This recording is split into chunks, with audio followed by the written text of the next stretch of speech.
And with the beauty industry, what are some of the if somebody wants to go into the beauty industry, let's say they're young and AI is taking over everything, right? Is the beauty industry sort of a safe haven for people to not get caught up in AI? I mean, is AI going to take over beauty treatments, or is this a place where you'd recommend young men and women consider getting a career in right now? I'm part of a nonprofit called Beauty Changes Lives, which raises awareness and scholarships to put people through beauty school because it is, like I said, a multi-trillion-dollar industry now. Um, AI will never replace a person's hands, but you can go and have a massage by a robot if you wish. What? Yes. Yes. Where's that going? Many companies. There's Really? one in San Francisco, Oh my God. one in New York. There will be one in LA soon. There's actually, you can go up to Oceanside and go to the Seabird up there and have a robotic massage. Wow. So they're popping up all over the place, but they're more for um, revenue generators for rooms that aren't being used. So you can buy a piece of touchless wellness equipment if you want to, like a red light therapy bed, which looks like a sunbed, but it emits red light, which is great for aches and pains, pro-aging. And you can put these in your unused treatment rooms. I digress. Going back to, the real question at hand here, AI is here to stay. And we're embracing it in the way of, it can help write treatment menu descriptions. It can help answer your phones for you. It can do a number of things that we can program it to do. But when it comes to having a treatment in a spa, no one's going to replace these. Like you have energy running through these hands that only you can transmit to the other person. So we can use AI in a useful way for many things, but with the younger generations getting into the spa, beauty, and wellness industry, longevity is here to stay. Wellness is here to stay. Going to the spa to de-stress is here to stay. So this career just keeps going up and up. And it's definitely for the entrepreneurs as well who want to build their own businesses, want to build their own brands, want to build their own skincare. So, yeah, I would say this is a great industry to get into. Well, I mean, absolutely well said, because I know everybody's kind of freaking out about robotics and AI. So it's amazing just to find somewhere where people are still connecting as people. And I'm obviously still using this stuff because we're not going to avoid it, like you said.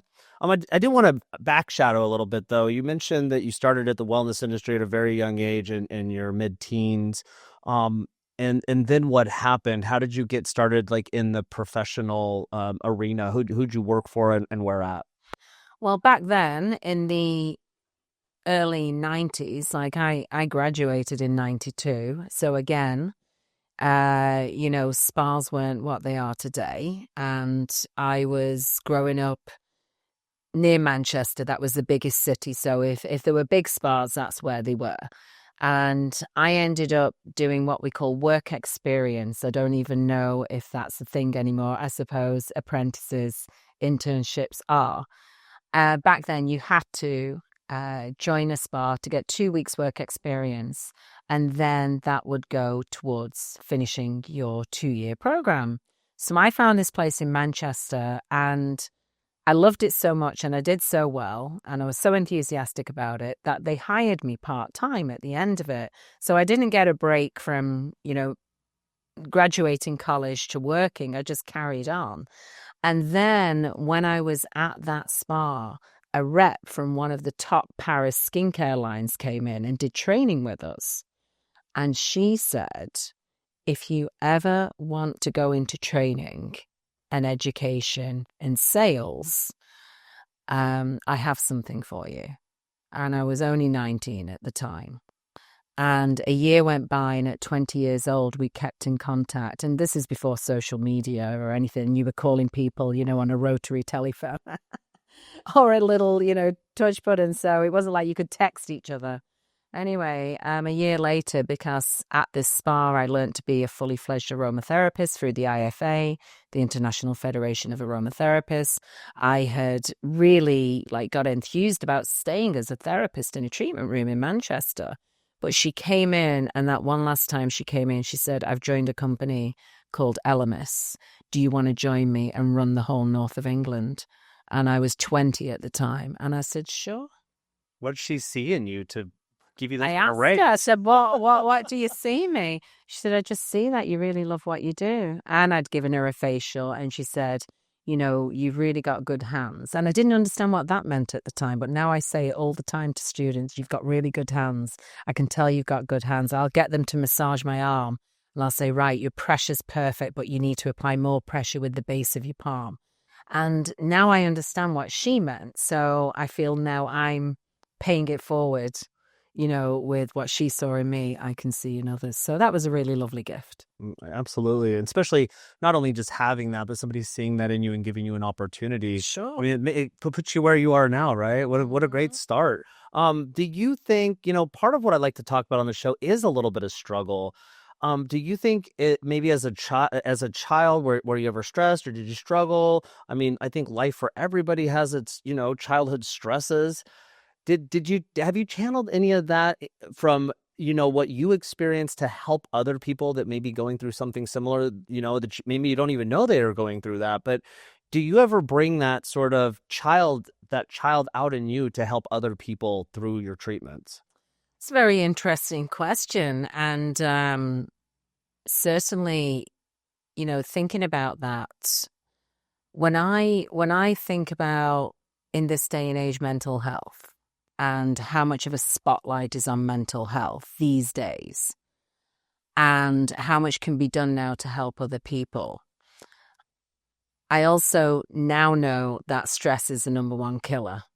So by doing what we call preventative measures to help, because therapists can get burnout from doing too many massages a day. When I was growing up in the north of England, and if I had any mental health problems going on, they weren't called mental health problems. They were just called shut up and get on with it. Like you weren't given an option. So now in hindsight, you look back on those moments and you think, gosh, everybody was struggling with something back in the day, but we just weren't allowed to identify with it. I think now people are identifying more with things to sometimes a detriment, but sometimes, the better knowledge to share. And what we can do in the spa and wellness industry, we can address those levels of concern of mental health, levels of stress.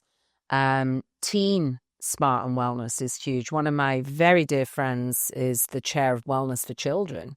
And we're doing a lot right now. I'm supporting her in all of her efforts of bringing wellness to teens and to spas for teens. So, it's more a case of how we can leverage all the tools that we use in the spa and wellness industry to balance the body: meditation, human touch, conversation, communication, getting off tech, going off the grid. All of those things are part of our vocabulary now in the spa and wellness industry, which we didn't need all those years ago. So I think that when I look at my childhood, I didn't have all the technology, but if we were upset about something, it also wasn't addressed either. So you kind of were built to be a very tough cookie and you just got on with it. Whereas this day and age, it's an expectation that if someone younger has a problem, that they tell you about it and you spend time listening. But it's having the solution. And sometimes, the sensory piece of our lives, touch, sight, smell, seeing, like all of that is not there anymore. So I think spas and wellness bring that back, whether it be a simple walk in nature or by the ocean to actually having a massage that can dramatically change the outlook of someone.